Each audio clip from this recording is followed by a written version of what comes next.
கர்த்தருடைய பரிசுத்த நாமம் வாழ்த்தப்படுவதாக. ஐ எம் த டோர் என்ற சேனல் மூலியமாக கூட உங்கள் அனைவருமா மீண்டுமா நான் சந்திப்பதில் கர்த்தருக்குள் மகிழ்கின்றேன். இந்த நாளுக்குரியதான வாக்குத்தத்தத்தோடு கூட நம்ம இந்த நாளை ஆரம்பிப்போம். உன்னத பாட்டின் புஸ்தகம் 4ஆம் அதிகாரம் 7ஆம் வசனம். என் பிரியமே, நீ பூரண ரூபவதி, உன்னில் பழுதொன்றும் இல்லை என்றால் நம்மிடத்தில் எந்த ஒரு குறைபாடும் தேவன் எதிர்பார்ப்பதில்லை. ஏன்னு சொன்னாக்கா அவர் நம்மளை பூரணமாக சுத்தமாக பரிசுத்தமாக எதிர்பார்க்குறாரு. அதனால இவர் வசனம் என்ன சொல்கிறாரு, அதே உன்னத பாட்டின் புஸ்தகம் 8ஆம் அதிகாரம் 6ஆம் வசனம். நீர் என்னை உமது இருதயத்தின் மேல் முத்திரையாய்ப் போலவும் உமது புயத்தின் மேல் முத்திரையைப் போலவும் வைத்து கொள்ளும். நேசம் மரணத்தைப் போல் வலியது, நேசம் வைராக்கியம் பாதாளத்தைப் போல் கொடிதாயிருக்கிறது.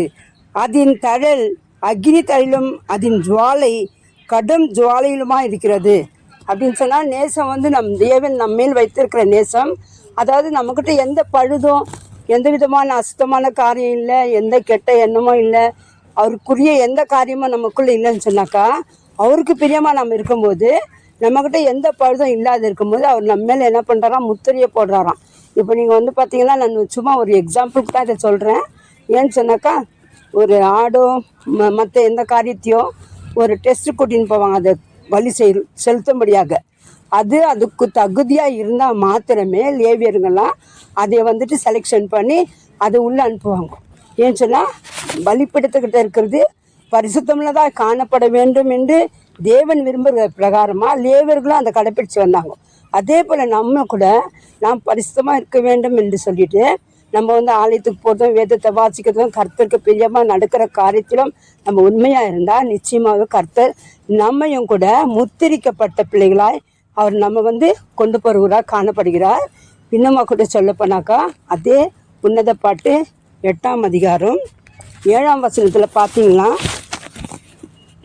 நேசம் மரணத்தை விட கொடியதான்.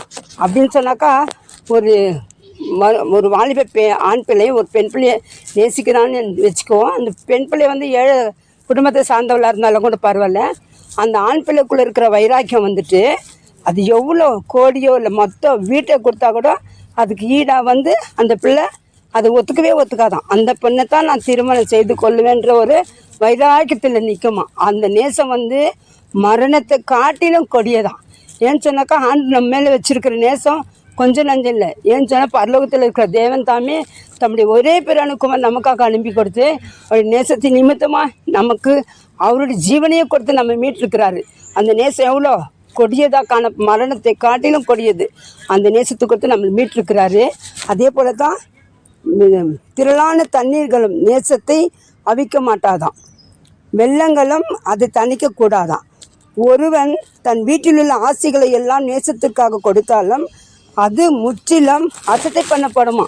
அந்த பையன் என்ன சொல்லிடுவான், நீங்கள் என்ன சொத்து இருந்தாலும் எனக்கு வேணாம், அந்த பொண்ணை தான் நான் கல்யாணம் பண்ணிக்கணும்னு சொல்லிட்டு என்ன பண்ணுவான், சொத்து குடும்பம் எல்லாத்தையும் விட்டுட்டு அந்த பொண்ணு பின்னால் அந்த பொண்ணையே கல்யாணம் பண்ணிக்கணுன்ற அந்த நேசத்தை உறுதிப்படுத்துவான். அது போலவே தேவன் பரலோகத்தில் இருக்கிறதான சகல விதமான அவரை ஒரு நிமிஷம் கூட விடாமல் தூதர்கள்லாம் பரிசுத்தர் என்று அவர் என்ன பண்ணுவாங்க, போற்றி புகழ்ந்து இருக்கிற இடத்த விட்டுட்டு பரலோகத்திலேருந்து பொறுத்தலை வீதியை விட்டுட்டு அவர் பூமிக்கு நமக்காக கடந்து வந்தார்.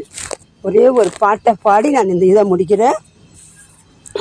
திராட்சை ரசம் பார்க்கிலும் இனிமையானவரே, திராட்சை ரசம் பார்க்கிலும் இனிமையானவரே, ஊற்றுண்ட பரிமளமே